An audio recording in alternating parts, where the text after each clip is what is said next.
할렐루야. 주님의 평안을 기원합니다. 오늘 말씀에는 말하는 자여 외치라. 그러니까 주여 내가 무엇이라고 외치리까? 이렇게 반문을 하게 됩니다. 그때 여호와의 말씀이 모든 육체는 풀이요 너의 아름다움은 꽃과 같은 것이라. 그래서 풀은 마르고 꽃은 시드나 여호와의 말씀은 영원하리라. 이렇게 외치라고 지금 이사야 선지자에게 하나님의 말씀이 임하게 된 것입니다. 그래서 하나님의 말씀은 우리 인생들을 가리켜서 풀과 같고 꽃과 같은 존재, 이렇게 설명하고 있는 것입니다. 뿐만 아니라 욥기서에서는 바람과 같고 그림자에 불과하니이다, 이렇게 말하고 있고, 야고보서에서는 잠깐 보이다가 사라지는 안개와 같은 것이다, 이렇게 우리 인생에 대해서 설명해 주고 있습니다.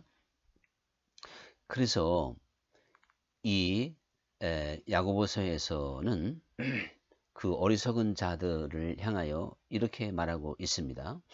오늘과 내일 어느 도시에 가서 이제 1년 동안 많은 이익을 보리라. 그렇게 계획하고 미래의 도시를 향해서 출발하고자 하는 사람들에게 너 인생이 어찌 내일 일을 알 수 있느냐? 너희는 잠깐 보이다 사라지는 안개와 같은 존재다. 이렇게 말씀을 하시게 된 것입니다. 우리가 주님께서 이러한 말씀을 들려주셨을 때의 의도가 대단히 중요하다고 보는데요. 말하는 자여 외치라. 여호와께서는 이사야에게 그 백성들에게 외치고 말하여 꼭 깨우쳐 주고 싶은 게 있었던 것이죠. 그것은 바로 무엇이냐면 너희는 풀과 같고 꽃과 같은 존재다. 그래서 시들고 또한 메마를 수밖에 없는 그러한 존재들이라고 하는 것을 일깨워 주고자 하는 것이죠. 하나님께서 이사야를 통해서 이것을 일깨워 주고 싶듯이 오늘날도 이 세상을 살아가는 우리 모든 인생들에게 하나님께서는 이와 같은 사실을 언제나 알려주고 있다는 사실이죠. 그것을 또한 명심하고 이 세상을 살아가기를 원하신다는 사실입니다. 우리는 죽음을 보지 않을 것 같고 이 세상에서 천년 만년 살 것처럼 이러한 어리석음에 빠져서 살아가는 것이 보통의 인생들입니다. 그런데 하나님의 말씀은 이러한 무지에서 그리고 어리석음에서 깨어나라, 이렇게 말씀을 하고 있는 것이죠. 그래서 성경 말씀은 우리 인생을 가리켜서 나그네와 같은 존재이기 때문에 마치 이스라엘 백성들이 출애굽했으면 그 다음에 가나안까지 들어가야 되듯이 가나안까지 가기까지는 광야라고 하는 나그네 길을 통과하고 있는 것입니다. 그 광야와 같은 기간이 우리 인생의 길, 즉 나그네의 길이다. 우리도 장차 영원한 젖과 꿀이 흐르는 땅, 가나안 땅, 또한 영원한 나라에 들어가야 되는 우리의 영구한 도성이 있다 하는 것을 우리는 잘 알고 있습니다.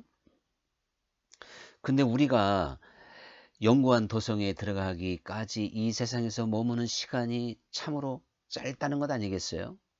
한순간에, 어떻게 보면 찰나에 불과한 그러한 시간들이라고 하는 것을 여러 가지 비유의 말씀을 통해서 우리들에게 일깨워 주고 있는 걸 보게 됩니다. 자, 이러한 상황에서 이 짧은 나그네 인생길에서 하나님께서 우리에게 원하시는 게 무엇일까? 이것을 생각해 본다면 여호와의 말씀이 영원한 것이다. 이렇게 답을 주고 있습니다. 그것은 이 세상 머무는 동안에 하나님을 깊이 알아야 된다. 즉 주 예수님을 깊이 알아야 된다. 우리가 여호와 알기를 힘써야 된다는 사실이죠. 그래서 호세아 6장 3절에 오라 우리가 여호와를 알자, 여호와 알기를 힘쓰자, 이제 이렇게 권면하고 있는 걸 볼 수가 있습니다. 이 세상에서 가장 사실은 그리스도를 아는 지식이 고상한 것이라고 바울이 말하고 있습니다. 그래서 바울도 그 그리스도를 알기 위하여 모든 것을 다 분투와 같이 여기게 되었던 것을 보게 되는 것이죠. 그리스도를 아는데 이 세상에 불필요한 것들 또한 버려야 될 것들이 너무나도 많이 있었기 때문에 바울이 이제 이렇게 고백을 했던 것을 보게 되는데, 사실 우리가 그리스도를 잘 아는 것 같지만 실상은 잘 모를 수도 있습니다. 왜 그런가 하면 사실 우리 우리 참 한국말에 어떻게 보면 한계가 되기도 하죠. 우리는 안다고 하는 모든 말에 다 통합니다. 그래서 뭐 대통령도 내가 안다 그러지 모른다고는 하지 않아요. 또 이웃들도 내가 안다고 그러지 모른다고 하진 않습니다. 친구도 안다 그러고 아내도 알고 자식도 안다. 부모님도 마찬가지고 이렇게 다 안다는 말로 모든 것을 다 이렇게 표현하고 있습니다. 그런데 이 히브리인들은 안다는 표현이 단계적으로 되어져 있거든요. 그래서 가장 깊이 아는 단계가 바로 헬라어로는 게네스코라는 말을 쓰게 되는데, 이 동정녀 마리아가 내가 사내를 알지 못하였는데 어떻게 아이를 알 수 있습니까? 이렇게 천사에게 반문할 때 바로 안다, 즉 기네스코, 이것은 부부지간에 아는 것이죠. 가장 깊은 그러한 단계인 것을 알 수가 있는데, 우리가 하나님은 우리와 더불어 이렇게 기네스코, 그러니까 야다, 히브리 말로 야다적인 관계로 알아야 된다는 것입니다. 그렇게 우리에게 찾아오시는 분이세요. 그렇죠. 하나님이 살아계시고 하나님이 그 아들, 예수님이 하나님의 아들이시고 천국과 지옥이 있고, 이거는요 마귀도 알고 떤다고 야고보서 기자가 가르쳐 주고 있지 않습니까? 그래서 성경에서 하나님을 안다고 하는 것은 이렇게 어떠한 지식적으로 교리적으로 아는 것을 하나님을 안다, 이렇게 말씀하고 있는 게 아니라는 사실이죠. 그래서 예수님께서 내가 너희를 이제 친구라 하리라. 종은 주인이 하는 것을 잘 알지 못하지만 친구는 그 친구가 하는 것을 서로 알고 교제하고 나누고 소통할 수가 있는 것입니다. 이처럼 사실 어떠한 종처럼 하나님을 알 수밖에 없는 우리 인생들을 이제 근본적으로 주님께서 틀을 바꾸셔서 친구처럼 가장 친한 관계죠. 가장 깊이 아는 것이죠. 이러한 관계로 내가 너희와 알기를 원한다. 또한 그러한 관계가 될 것이다. 주님께서 이렇게 말씀을 하시게 된 겁니다. 그러므로 우리가 이 나그네 인생길을 걸어가면서 사실 주 예수님을 깊이 아는 것이 가장 행복하게 살아갈 수 있는 일체의 비결이 되기도 합니다. 야곱이 형 에서를 피해서 그 아람으로 하란 땅으로 도망을 칠 때 그 루스라고 하는 성, 이제 베델이라고 이름을 졌습니다만은 거기에서 잠을 자며 두려워 떨었지요. 어떠한 밤, 어떠한 그 짐승들, 또 외로움, 얼마나 고독감과 두려움에 떨었겠습니까? 그런데 그날 밤에 이제 꿈속에서 사닥다리가 하늘로부터 땅에 이어지고 천사들이 오르락 내리락 하며 하나님의 음성을 들었을 때 이 야곱은 용기 백배하게 됩니다. 그러면서 여호와께서 여기에서도 계셨건을 내가 그것을 알지 못하였구나. 여기가 바로 하늘의 문이요 하늘의 전이로다. 이렇게 그가 고백을 하게 됩니다. 자, 여기서 아는 것과 모르는 것의 차이점이 얼마나 크냐 하는 것을 우리에게 분명히 보여주고 있습니다. 야곱은 그 여호와께서 자기를 지켜봐 주고 있고 그와 함께 동행해 주고 있고 그리고 그가 결국은 이제 다시금 그 아비의 집으로 돌아올 수 있도록 해 주시겠다고 하는 하나님의 그 약속의 말씀을 듣고 용기 백배하는 것이죠. 그러므로 이 두려움이라고 하는 것은 그만큼 우리가 하나님을 알지 못하기 때문에 그렇습니다. 우리가 주 예수님을 깊이 알면 알수록 모든 두려움으로부터 벗어나게 됩니다. 사실 이 세상은 두려움 천지라고 해도 과언이 아닐 것입니다. 미래에 대한 두려움, 또한 안전에 대한 두려움, 경제적인 건강에 관한 수없이 많은 두려움이 이제 도사리고 있기 때문에 많은 사람들이 공황 장애를 앓기도 하고 어떤 미래의 두려움 속에서 극단적인 선택을 하기도 하는 그러한 일들이 비일비재하게 벌어지고 있는 걸 보게 됩니다. 그만큼 이 세상은 사실 험난하기가 짝이 없습니다. 정말 만만하게 볼 수 있는 세상이 아닌 게 확실합니다. 그러나 이 모든 두려움을 이기고 나아가게 하는 것이 다른 것이 아니라 우리가 주 예수님을 알므로 주 예수님을 오늘 말씀처럼 친구와 같이 이렇게 알아질 때 그 주 예수님은 그 누구보다도 크신 분이고 위대한 분이시고 능력 있는 분이시고 나를 사랑한다고 하는 것을 잘 알고 있기 때문에 또한 모든 것이 우리 눈에 보이는 대로 되어져 가는 것 같지만 결국에는 하나님의 뜻대로 되는 것이고 주님께서 모든 것을 움직여 가시기 때문에 다시 말하면 모든 것이 다 주님 손에 달렸다. 주님이 하신다. 주님이 하시는 일이라고 하는 것을 잘 알기 때문에 우리는 실패 속에서도 감사할 수 있고 고난 가운데에서도 견딜 수가 있는 것입니다.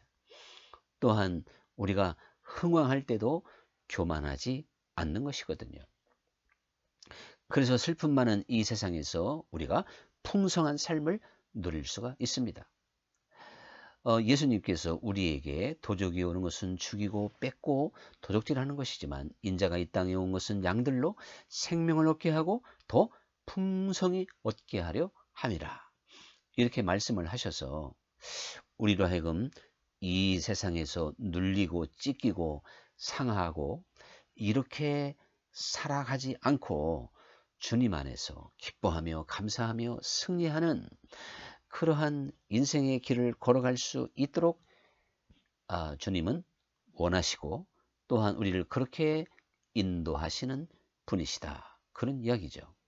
이것이 바로 주님 안에서 보장된 풍성한 삶의 내용인 것을 볼 수가 있는데, 이 풍성한 삶은 저절로 주어지는 것이 아니라 내가 주 예수님을 깊이 알므로 주어지는 그러한 복이 되는 것이죠. 이제 주님께서 이렇게 말씀을 하셨잖아요. 영생은 이제 유일하신 하나님과 그 아들 예수 그리스도를 아는 것이다. 이제 요한복음에서 참 요한 사도가 이렇게 17장 3절 4절에서 말하고 있습니다. 그러니까 영생이라는 게 뭐냐? 주 예수님을 아는 것이 영생이다. 이렇게 말하고 있어요. 그러니까 우리가 예수님을 알면 영생의 삶이 열리는 것입니다. 그래서 예수님도 나를 믿는 자는 영생을 얻었고 또 이렇게 말씀을 하시게 된 것이거든요. 그러면 이 영생이라고 하는 게 뭐 영원히 사는 것? 그게 영생이냐? 예수님께서 지옥에서는 구더기도 죽지 않고 영원히 산다 그랬어요. 그걸 영생이라고 말할 수 있겠습니까? 그러니까 요한복음에서 말하는 영생, 성경에서 말하는 영생은 영원한 나라, 그 양적인 개념이지만 영원한 그 나라에 가기 전에 이미 여기에서 영생을 우리가 누린다는 것이죠. 영생을 얻는다는 것입니다. 영생이 곧 풍성한 삶인 것이에요.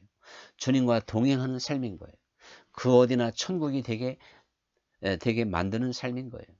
이것이 주 예수님을 알므로 그 결과적으로 오는 것이지, 주 예수님을 깊이 기네스코 이렇게 친구처럼 알지 못했는데 올 수 있는 그러한 축복은 아닌 것입니다. 늘 우리가 참 함께 말씀을 나누었습니다마는 믿음의 사람들은 그러니까 무슨 일을 만나든지 두려워하지 않았고 응답이 있었고 해결이 있었고 주님의 함께 하심 가운데 승리해서 참 어떠한 어려움을 만나든지 낙심하지 않고 주님이 해결해 주실 것을 믿고 맡기고 이렇게 살아가게 되었던 걸 우리는 잘 알 수가 있습니다. 그래서 우리가 주 예수님을 깊이 알면 알수록 우리의 삶은 풍성해지는 것이고 이 땅에 머무는 이 세상에서 이미 영생을 맛보며 살아갈 수 있는 것이다 하는 것을 우리는 기억해야 되는 것입니다. 우리가 주 예수님을 깊이 알면 무엇보다도 영적인 사람이 된다는 사실이죠. 이 영적인 사람의 반대가 육적인 사람인데 영적인 사람을 또한 사도 바울은 신령한 자다 이렇게 또한 표현을 하기도 했습니다. 그래서 고린도전서 3장 1절부터 그 바울은 고린도 교인들을 향해서 내가 너희를 그리스도 안에서 어린아이와 같이 대할 수밖에 없다. 너희는 이제 그래서 신령한 자처럼 대할 수가 없다는 것입니다. 고린도 교회가 서로 분쟁하고 시기하고 또한 죄로 얼룩져 있는 그것을 보면서 그들을 신령하지 못한 자 또한 육신에 속한 자 어린아이 그리스도 안에서 어린아이 이렇게 표현을 하게 됐습니다. 그러니까 우리는 영적인 사람이 반드시 돼야 되는 것이에요. 그것은 곧 신령한 자가 되어야 된다는 사실이죠. 영적인 자, 즉 신령한 자 이렇게 바울이 표현하고 있습니다. 그렇지 못하면 우리는 육신에 속한 자가 되는 것이에요. 그래서 육신에 속한 자는 육신에 속한 일을 하게 되는 것이죠. 그래서 고린도 교회처럼 범죄가 나타나고 많은 그러한 이제 불순종의 일들이 벌어지는 것을 보게 됩니다. 사도 바울은 같은 그 고린도서에서 그 3장 15절에서 신령한 자는 모든 것을 판단하나 자기는 판단받지 않는다. 이렇게까지 말을 해서 영적인 사람 또한 신령한 사람이 주님의 뜻을 잘 알고 또한 분별하고 올바른 판단 속에서 이 세상적인 삶을 살지 않고 진정한 그리스도인으로서의 그 영적인 삶을 주님께 또한 순종하는 삶을 살 수 있다고 하는 것을 보여주게 된 것입니다. 그러므로 우리가 주 예수님을 알므로 영적인 사람이 되었을 때 우리는 잠시 지나는 이 세상에 집착하지 않고 여기에 또한 마음을 두지 않고 우리에게 있는 영원한 도성, 저 천국에 대한 소망을 가지고 언제나 살아가게 될 줄로 믿습니다. 우리가 이렇게 영원한 세계를 바라보지 않는다는 자체, 또한 영원한 세상에 소망을 두지 않는다는 자체가 내가 아직도 땅만을 바라보는 육신에 속한 자가 되어져 있다고 하는 그런 증거가 되는 것입니다. 우리가 영원한 나라에 소망을 두고 또한 영적인 사람이 되어서 어떠한 신령한 차원에 머무른다고 하는 것은 인간의 어떠한 욕심으로부터 벗어난다는 뜻이 됩니다. 내가 세상적인 욕심을 벗지 못하고 영적인 사람이라고 말할 수 있을까요? 또한 신령한 사람이라고 말할 수 있을까요? 이 세상이 무엇인데요? 세상은 아무것도 아니잖아요. 우리가 바라보는 영원한 세상에 비하면 정말 분투와 같은 것 아닙니까?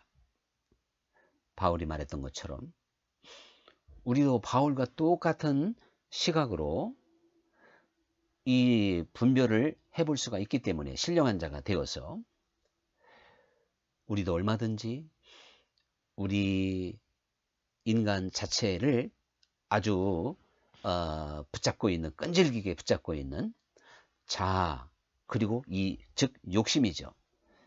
여기에서 빠져나오지 못하면 결국은 자기 배를 사랑하는 자요, 우상 숭배자에 불과하다라고 하는 것을 우리는 깨달아야 되는 것입니다.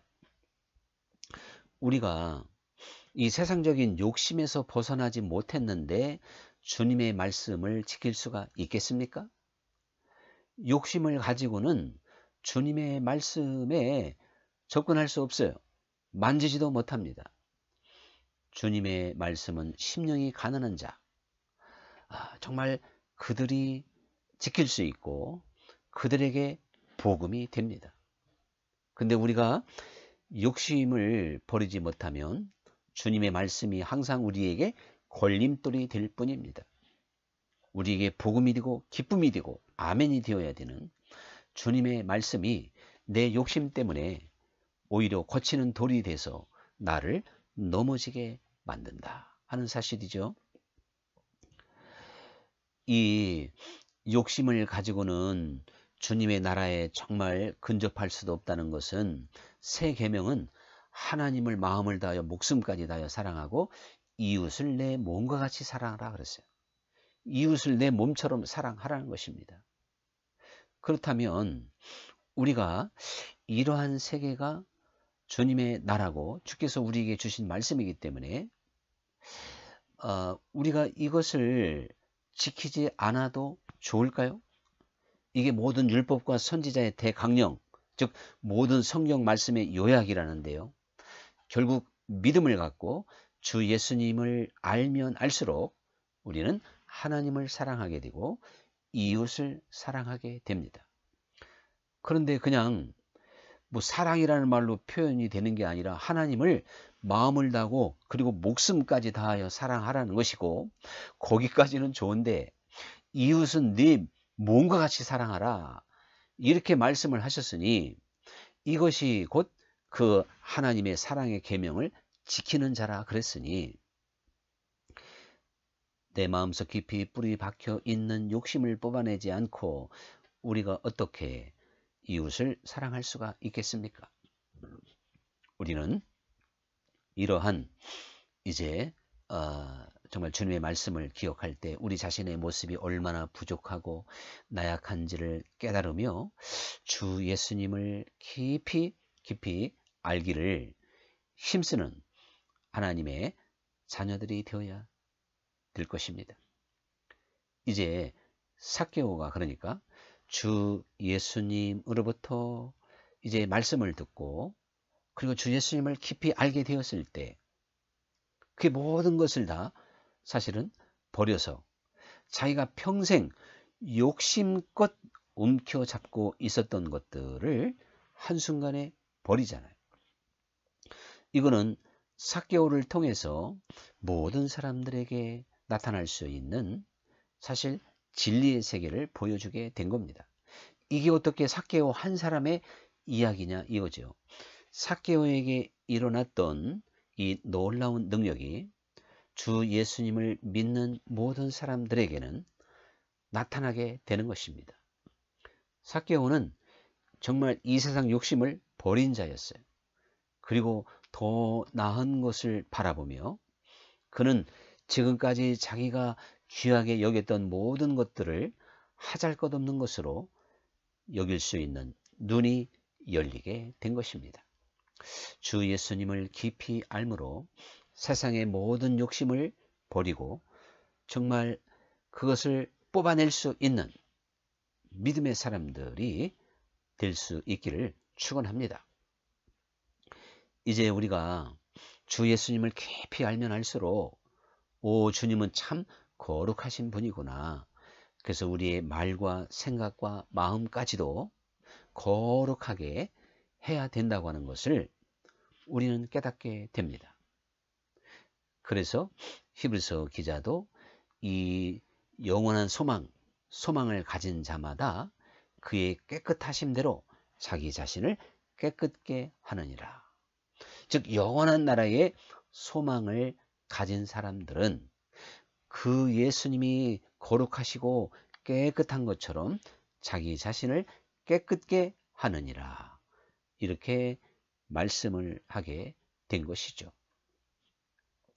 우리가 주 예수님을 깊이 알면, 주 예수님을 알면 주님께서는 정말 거룩하신 분이구나. 그래서 나도 거룩하게 살아야 되겠구나 하는 것을 깨닫게 된다는 사실이죠. 그래서 아까 또 말씀드린 대로 결국 그래서 우리는 이 주 예수님을 알면 알수록 하나님은 사랑이라 사랑하지 않는 자는 하나님을 알지도 못하였느니라 하신 말씀을 우리가 깨닫게 되는 것이고, 우리는 약하고 부족하지만 계속해서 그 사랑의 법을, 사랑의 틀에서 벗어나지 않기 위하여 날마다 자기를 돌아보고 또한 회개할 수 있는 사람이 되는 것입니다. 우리가 사랑이라는 말을 할 때 뭐 나누어주고 섬기고 베풀고 이런 것들을 사랑으로 이제 먼저 연상할 수 있지만, 이것도 빼놓을 수 없는 사랑의 한 모습이지만 사실 사랑에 대한 올바른 정의는 고린도전서 13장이라고 하는 것을 다시 한번 말씀드립니다. 그래서 사랑을 가졌을 때 우리는 모든 일에 오래 참을 수 있고요. 또한 이제 온유하고 겸손하기도 하고 교만하지 않고 무례하게 행하지 않고 성내지 않고 진리와 함께 기뻐하고 모든 것을 믿어주고 참아주고 감싸줄 수 있는, 이것이 바로 사랑의 세계인 것입니다. 우리가 주 예수님을 깊이 알므로 이러한 그 은혜, 이러한 능력의 세계에서 우리가 살 수 있다라고 하는 사실을 기억해야 됩니다. 우리 인생들은 무지하고 우리의 어두움은 너무나도 깊기 때문에 빛 가운데 나타나시는 또한 계시하시는 그 하나님을 알기에 우리는 너무나도 부족합니다. 그래서 사실 우리 평생을 두고 하나님께서 우리에게 가장 강력하게 하시는 일은 그 하나님을 알게 하시는 일이다. 이렇게 설명해 볼 수가 있어요. 아브라함이 100세에 낳은 아들 이삭을 결국 17, 18살 됐을 때쯤에 하나님께 참 산제물로 드려야 되는 그러한 일이 벌어졌습니다. 그런데 아브라함이 그 시험을 통과하자 이제야 네가 나를 사랑하는 줄을 알겠다, 이렇게 말씀을 하셔서 결국 아브라함의 입장에서 보면 100세에 이삭을 낳고 그리고 거의 20살이 되었다면 아브라함 나이도 120 가까이 되었는데도 하나님은 아브라함이 하나님을 얼마나 알고 있는지, 그래서 하나님을 얼마나 의지하는지, 그래서 하나님을 얼마나 사랑하는지 이것을 알고 싶었고 또한 그것을 시험하게 되었습니다. 하나님은 우리 평생을 두고 하나님을 계시하십니다. 우리도 지난날 살아온 삶을 돌이켜보면 우리는 깨닫는 게 많습니다. 결국 하나님께서는 나로 하여금 하나님을 알게 하시기 위하여 그러한 고난도 주셨고 또한 그러한 일들이 벌어졌고 내 평생에 있었던 수많은 일들 속에서 우리는 믿음 안에서 그것을 시간이 지나면 깨닫고 또한 알게 되고 하는 우리의 삶인 것을 또한 우리는 알게 될 것입니다. 우리는 저 하늘에까지 가서도 그 크신 하나님을 알기에는 너무나도 부족한 존재입니다. 하물며 이 땅에서야 말할 것 없는 거죠. 그러므로 성령의 계시함 속에서 우리가 세상의 영을 받지 않고 하늘의 영, 고린도전서 3장에 있는 말씀과 같이 하늘의 영을 받았기에 우리가 주 예수님을 알게 되는데 이제 더 깊은 교제와 또한 깊은 그 말씀의 인도 속에서 우리가 주 예수님을 더 온전히 알아야 되겠다, 그런 이야기죠. 그래서 마리아가 예수님의 발 앞에 말씀을 듣고 삭개오가 예수님의 말씀을 듣고 깨달았던 것처럼 우리가 주 예수님을 깊이 알고 온전히 알 수 있는 길은 말씀밖에 없습니다. 그럼 우리는 영적인 말씀 또한 이 말씀 안에서 주 예수님을 알아갈 때 우리는 그 말씀이 주는 깨달음과 진리 앞에 우리가 사로잡혀 정말 주 예수님을 깊이 알 수 있는 사람이 되게 되는 것입니다. 할렐루야. 한 주일 동안도 더욱더 주 예수님을 알기에 힘쓰는 우리 모두가 될 수 있기를 주의 이름으로 축원합니다. 감사합니다.